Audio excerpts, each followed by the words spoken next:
হাই friends, বহু দিনৰ মূৰত এটা ভিডিঅ' বনাব লৈছোঁ। মাজতে প্ৰায় বিভিন্ন ধৰণৰ টপিকবিলাক আমি শ্বেয়াৰ কৰিছিলোঁ। এতিয়া ভাবিছোঁ আকৌ যিমান সময় পাৰোঁ কণ্টিনিউ কৰিম। এটা ইম্পৰ্টেণ্ট আজি এটা টপিক ডিছকাশ্যন কৰিব ওলাইছোঁ, আপোনাৰ লগত শ্বেয়াৰ কৰিব বিচাৰিছোঁ।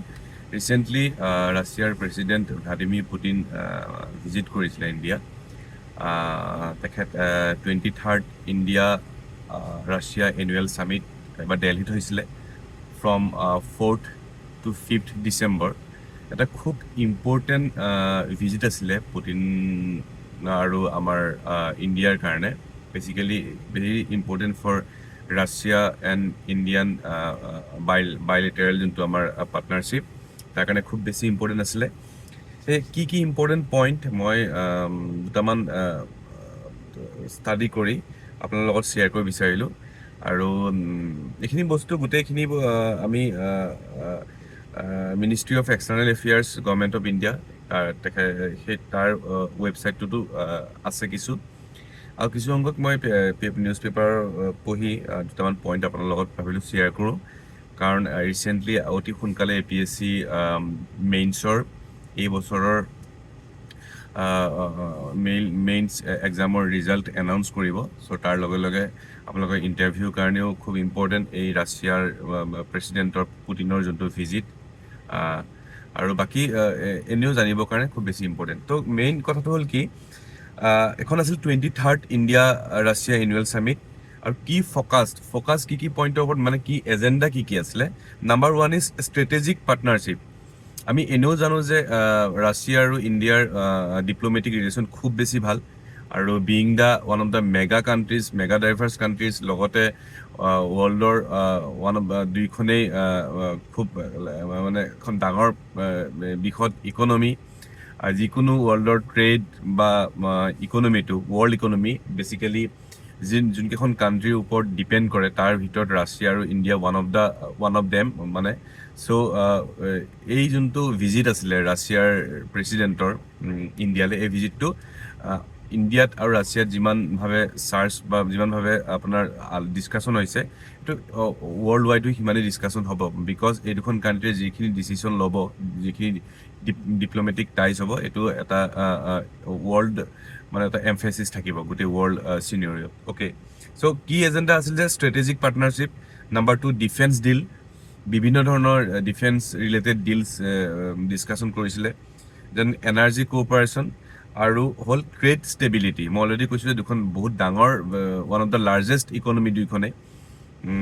চ' তেখেতসকলৰ গোটেই ৱৰ্ল্ড ট্ৰেডটো ষ্টেবল বা আনষ্টেবল হৈ যাব পাৰে এই দুখন কাণ্ট্ৰিৰ যিকোনো এটা ডিচিশ্যনত বা পইণ্টত। অ'কে, চ' এই যোনখন ছামিট হৈছিলে বা ৰাছিয়ান প্ৰেছিডেণ্ট আৰু ইণ্ডিয়ান প্ৰাইম মিনিষ্টাৰ যোনখন হেৰি হৈছিলে, বাইলেটাৰেল টক হৈছিলে, তাৰ মেইন আউটকাম কি আহিলে।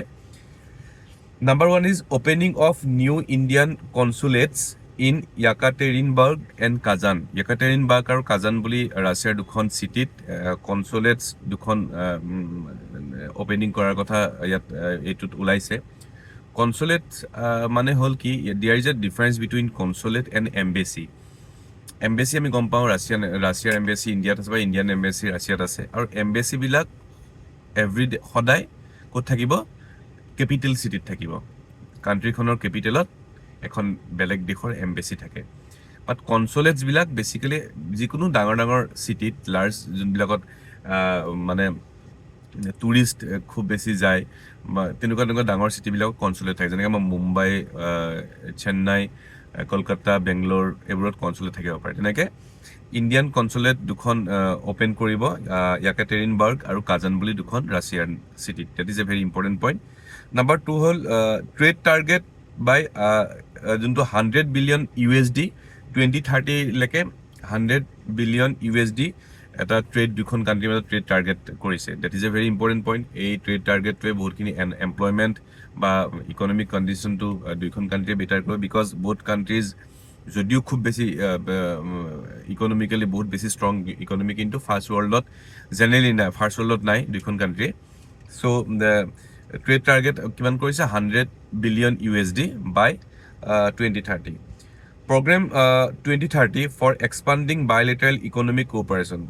দুখন কাণ্ট্ৰিৰ মাজত বায়লেটাৰেল ইকনমিক কোঅপাৰেশ্যন, বিভিন্ন ধৰণৰ ইকনমিক স্কিমছ বা প্লেন, এইবোৰ কাৰণে প্ৰগ্ৰেম 2030 বুলি এটা নতুনকৈ লঞ্চ কৰিছে।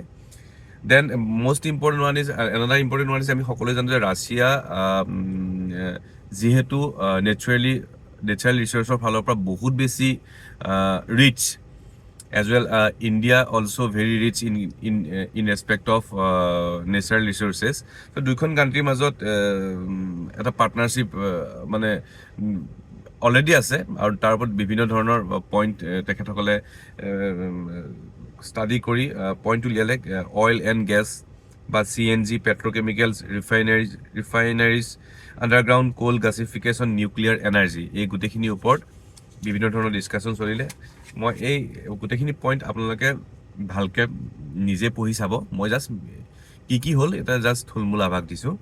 কানেক্টিভিটিৰ ওপৰত, কানেক্টিভিটি এণ্ড ট্ৰান্সপৰ্ট, তাৰ ওপৰত কি কৰিলে, মষ্ট ইম্পৰ্টেণ্ট পইণ্ট কিছুমান নতুন কাম কৰিছে। International north south transport corridor, INSTC, north south transport corridor, because Russia আমাৰ এক্সট্ৰিম নৰ্থৰ ফালে ৰাছিয়া, কাৰণ ৰাছিয়া বহুত ডাঙৰ লাৰ্জেষ্ট কাণ্ট্ৰি, আৰু কাণ্ট্ৰি যদি ইউৰোপতকৈও মানে কাণ্ট্ৰিখনেই আপোনাৰ এখন মহাদেশ বা কণ্টিনেণ্টকৈ ডাঙৰ।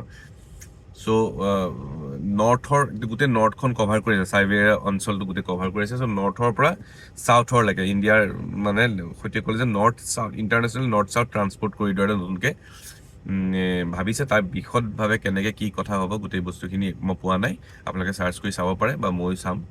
Then Chennai Vladivostok maritime corridor এটা নতুনকৈ এই বিষয়ত আলোচনা কৰিছে, নতুনকৈ ষ্টাৰ্ট কৰিব বুলি, very important. Northern Sea Route NSR memorandum of understanding কৰা হৈছে, training Indian specialist for polar water navigation.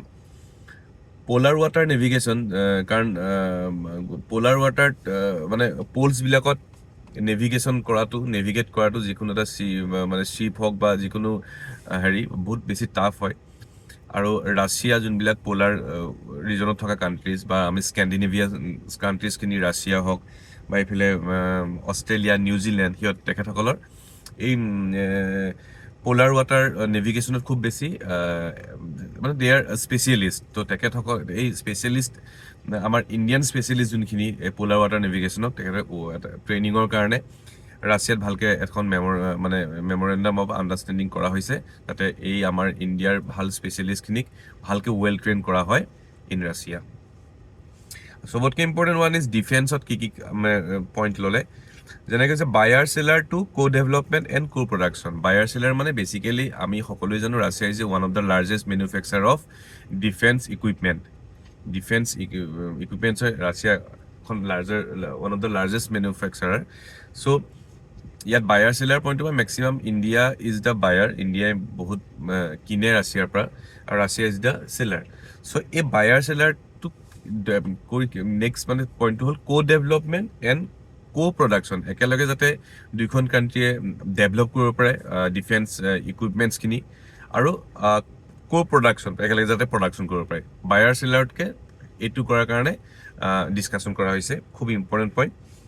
Joint manufacturing of spare parts for Russian origin weapons in India. যোনখিনি ৰাছিয়ান অৰিজিন ৱেপন আছে, সেই ৱেপনখিনিৰ ইণ্ডিয়াটো যাতে বনাব পৰা যায়, মেনুফেকচাৰ কৰিব পৰা যায়, সেই বিষয়টো ইম্পৰ্টেণ্ট পইণ্ট লৈছে। আৰু এমফেচিছ অন মেক ইন ইণ্ডিয়া, আৰু মেক ইন ইণ্ডিয়া যোনটো আমাৰ অনাৰেবল PM নৰেন্দ্ৰ মোদী ডাঙৰীয়া এটা প্ৰথম তেখেত PM হোৱাৰ পিছৰ পৰাই সেই বিষয়ে খুব গুৰুত্ব দিছিল, মেক ইন ইণ্ডিয়া। চ' এই মেক ইন ইণ্ডিয়াকো বেছি এমফেচিছ দিয়া হৈছে। চ' মই ইয়াত খুব গোটেইকেইটা পইণ্ট কভাৰ কৰা নাই, জাষ্ট মই আপোনালোকৰ ওচৰত শ্বেয়াৰ কৰিছোঁ, আপোনালোকে নিজে যাতে চাৰ্চ কৰি গোটেই বস্তুখিনি পঢ়ক। আৰু এই বিষয়ে কিন্তু আহিবলগীয়া APSC বা চিভিল ছাৰ্ভিচৰ যিকোনো এক্সামত কুৱেশ্যনছ আপোনালোকে ডেফিনেটলি পাব। এইটো খুব এটা ইম্পৰ্টেণ্ট ভিজিট হৈছে, আৰু এনেও জানিব লাগে। চ' আশা কৰোঁ আজিৰ কথাখিনি আপোনালোকক উপকৃত কৰিব, আৰু এনেকৈ নতুন নতুন ভিডিঅ' বনাবলৈ মই চেষ্টা কৰি যাম, আৰু মই সেই বিষয়ে ভাবিছোঁ। চ' থেংক ইউ ছ' মাছ, আকৌ লগ পাম।